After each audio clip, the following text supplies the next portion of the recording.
Stuck between a libertarian and a Republican. Welcome to Publitarian Podcast.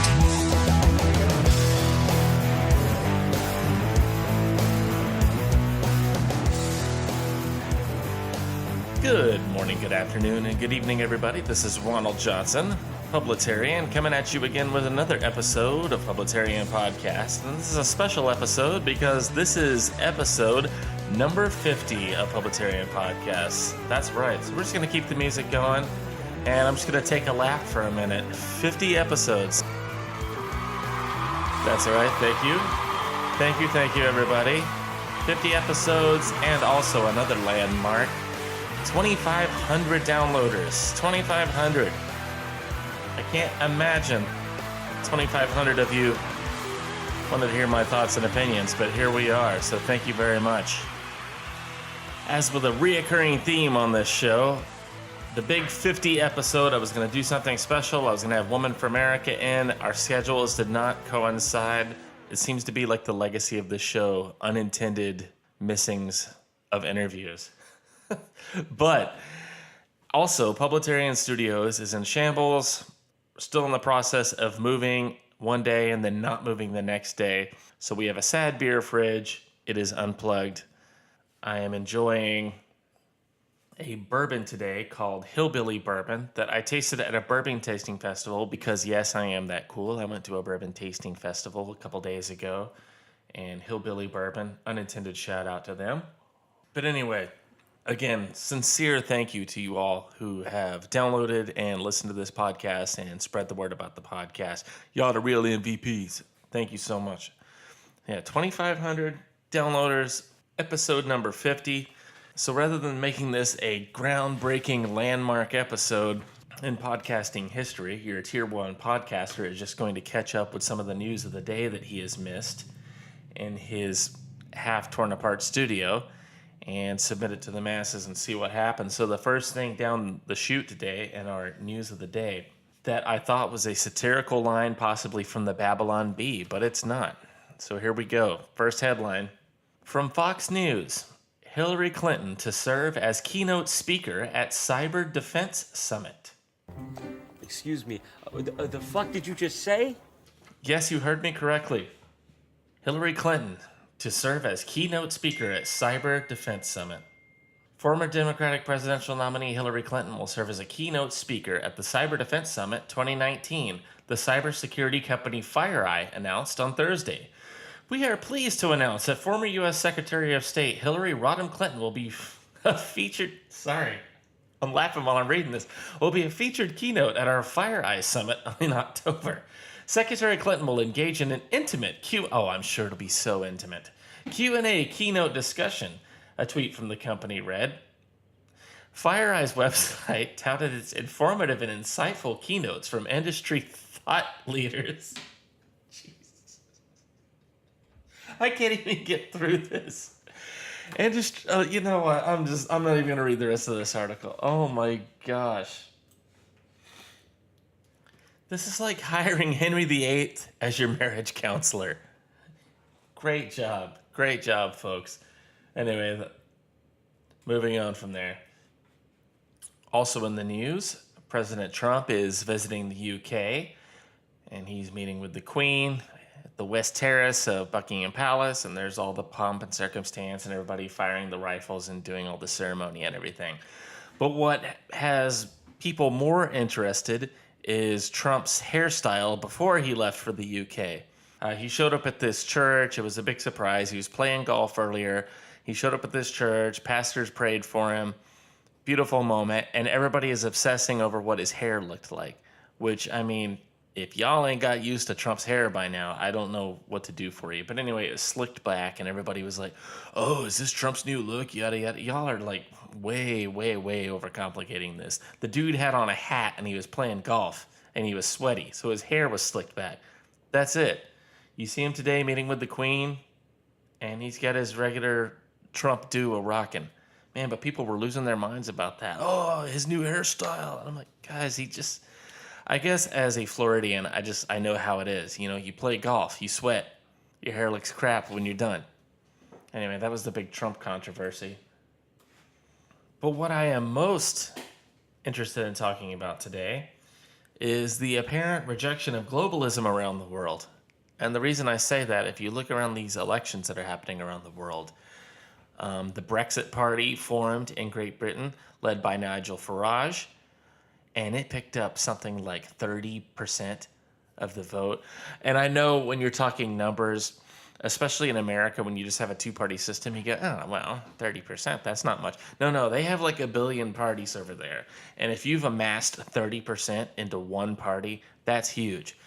So Nigel Farage is really pushing for the Brexit to happen. You know, the Brexit that was supposed to happen, that Theresa May was supposed to spearhead, and then she ended up slow walking. And I think that's why she's one of the reasons why she's resigning as prime minister. So that's happening in Italy. They've got a new, like, their version of a Trump there. Same thing in Brazil. Like, it's happening all over the world. Also in Australia as well. Australia, Italy, UK, etc. There is this rejection of globalism. And it's refreshing to see. Globalism cannot work, and it will not work. This one world bullshit is not going to work. I've addressed this on my podcast before. This kind of goes back to my Dr. Seuss example that I use, the star-bellied sneeches. Or is it star-bellied steeches? I should really prepare for these podcasts more. There it is. I had to look it up. Yes, the star-bellied sneeches. And if you're not familiar with the story, the Sneetches were these fictional characters in this Dr. Seuss story. And some had stars on their bellies, others didn't have stars on their bellies. So they thought they could fix all the problems by everybody just having a star on their belly. And then that wasn't good enough. Some Sneetches then proceeded to put 2 stars on their bellies so they could stand out. The reason I say this, globalism, this one world collective, this one world race, it just does not work. The reason it doesn't work is biblical principles, whether you believe in the Bible or not, it is irrelevant. Biblical principles stand. And what the Bible says about the human heart is that it's deceitful and wicked, and in it dwells no good thing. That's the amplified version. But I'm not here to preach to you. There's a reason I'm bringing up that example.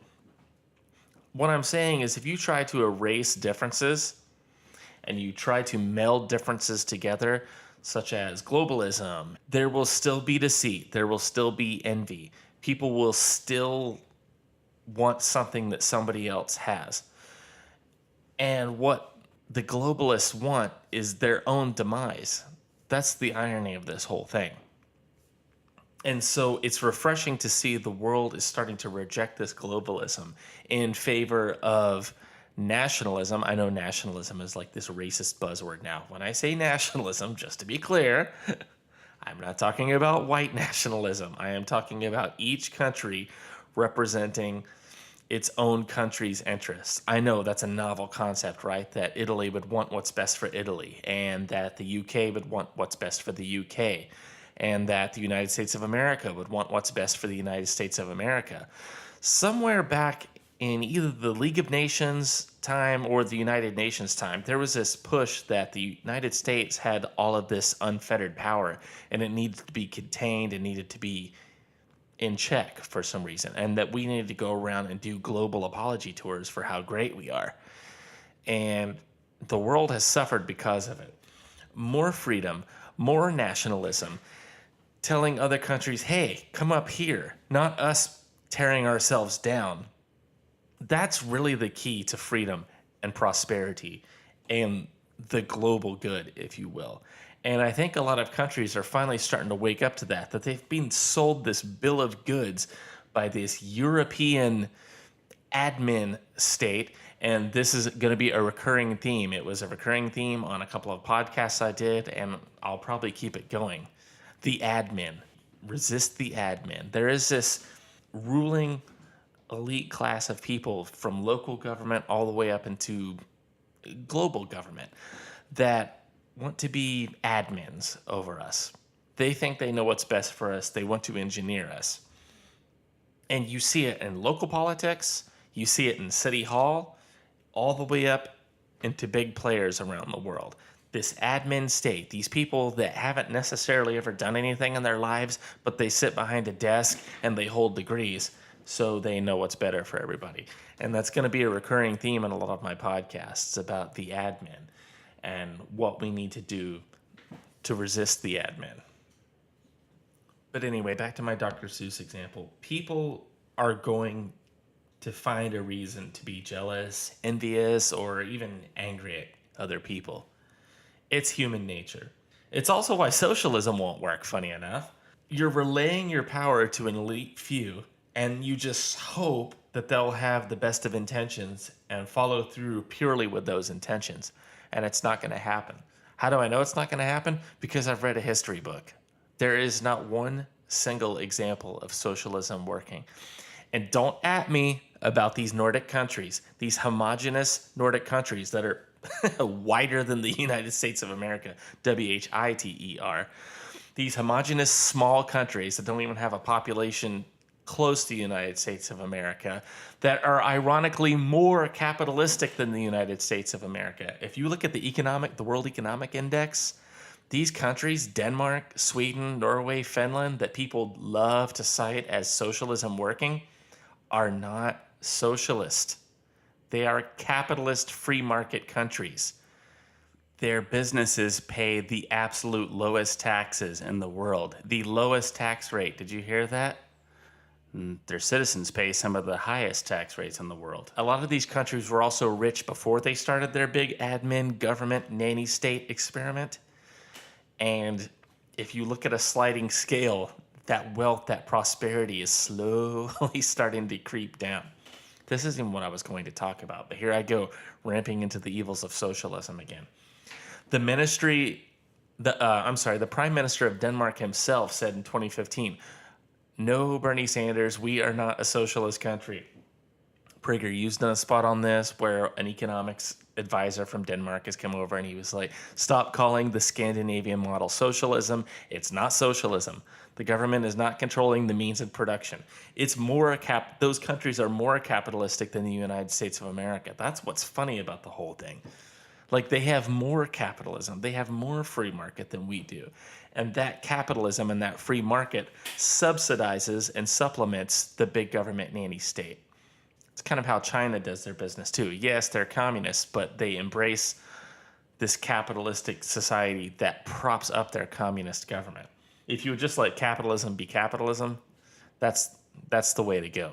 I totally swear, here I go into talking about the evils of socialism again. Not what I was going to do the podcast about.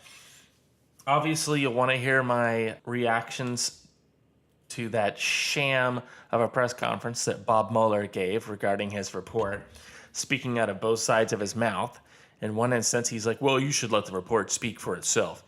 And then in another instance, he's like, "Well, we did not find innocence." It's not your job to prove innocence. It's your job to prove guilt, Mr. Mueller. Can you imagine if our criminal justice system worked that way, where anybody could just accuse you of anything and then you have to do a dance to prove that you didn't do anything? Just somebody just coming up to you and going, "Well, I think you killed that person." No, I didn't. You don't have any evidence showing that you didn't. But I was. Can you imagine? That's what's happening right now. So he's trying to have his cake and eat it too. What he's doing, he's trying to disappear into the sunset and not have his reputation damaged. So he made very clear in that press conference that he is not going to be answering any more Q&As about this. The report speaks for itself, but he did also pull the pin out of the grenade, throw it in the room as he walked out by saying it was kind of his dog whistle to get Congress to start impeaching the president, because Bob Mueller just has a personal vendetta against the president. He hates President Trump. And all of his angry Democrats and Clintonistas that were on that supposed fair and balanced witch hunt of his, this was a coup. This was a coup against a duly elected president. And for anybody to keep calling it the Mueller investigation, it wasn't. But anyway, so he was trying to have his cake and eat it too, and kind of leave the room while pulling the pin out of the grenade and throwing it and going, hey, we did not find innocents, so whoosh, throw the grenade, and out the door I go. There is still this conspiracy theory floating around on the internet that Mueller is a good guy and that Rod Rosenstein is a good guy. And they've orchestrated all of this with the president behind closed doors. So that way, when scrutiny happens, we can look back and say, hey, all of these Clinton lawyers and Clinton people could not find any wrongdoing with the president. And then the president blows this house of cards down. I think that is a lot of wishful thinking on everyone's part. I don't know. I would love for that to be true. I know the Q-tards are saying that. I would love for that to be true. Don't get me wrong. But I just don't think that's what's happening. I think that the president has infiltrated the deep state, maybe even unknowingly or inadvertently, and the deep state is responding in kind. Speaking of deep state, someone that I didn't think would be deep state, Justin Amash. He is a so-called libertarian congressman. And he is calling for the impeachment, the only Republican calling for the impeachment of President Trump over the Mueller report. And his response has been, well, you just need to read the report. Son, you didn't read the report because the report clearly says that there was no obstruction and no collusion. That is what the report says. Like I said, Mueller's trying to have his cake and eat it too, but that's what the report said. So if you're finding anything else in that report, and please, don't at me about this Justin Amash character. I got so much flack a month ago when I was like, this guy's no good. I had all of these libertarians rallying and going, well, you need to take the libertarian part out of your publitarian name if you think that Justin Amash is a bad guy. He's a constitutional blah, blah, blah, blah, blah, blah. Yeah. Like him or not, disagree with him on issues or not, Trump is our gladiator, Mr. Amash. He's the guy that's out there in the Coliseum right now, like it or not. And this goes to everybody, just not Amash. Like it or not, he's the gladiator down there. He's the one facing down the baddies. And for you to sit on your constitutional, principled high horse and condescend to everybody else because you're this great bastion of libertarianism, no thank you. And that's been the problem with people on my side of the aisle. We're so concerned about our principles and about our character and our morals and where we stand on the issues and our ideological superiority. We have all of our principles and morals in line, and that's what really matters. And oh, is that what really matters? Because if that's what really matters, we wouldn't have been getting our asses kicked up until President Trump. Sometimes you need an asshole that's going to get shit done. And that's what this president does. Like him or not. He's the one down there fighting and getting shit done. And for pieces of crap like Amash to get on their high horse and talk about how they're the principled conservatives. By the way, he did a town hall and these two MAGA ladies showed up and just gave him shit. And it was great. Look up the video. It's good. If I had time, I would play it. But my podcast will run long if I do that. So anyway, what I'm saying about all that to Justin Amash and all of these never Trumpers and people on my side of the aisle that don't think the president is exactly what they think he needs to be. If you can't support the only gladiator that we have in the stadium, you need to leave the stadium. I had a few other things that I was wanting to cover, and then I ended up going on my socialist rant, and that ended up taking up all the time out of my podcast. But anyway, like I was saying, Publitarian Studios, we're in the process of relocating, and I thought it was happening, and it's not quite happening yet, but as soon as I say something, it will start happening again. So we're kind of in limbo right now with the studio. But in the meantime, I will try to get these podcasts to you as regularly as I can. Again, thank you so much for listening to the podcast. I'm doing way, way, way more numbers than I thought I ever would. Your humble tier 1 podcaster is even more humbled, and I thank you for it. So that will do it for me for this edition of Publitarian Podcast. If you want to reach out to me, you can. You can DM me on Instagram. Instagram is the one I'm mostly on. I am also on Minds. I am on Gab. I am on Parlay. I am on any social media. I'm on Twitter even. So, or you can email me at publitarian@gmail.com or thepublitarian@gmail.com. I'm even sometimes on Facebook. And again, thank you so much for listening to Publitarian Podcast, and I'll see you on the next episode.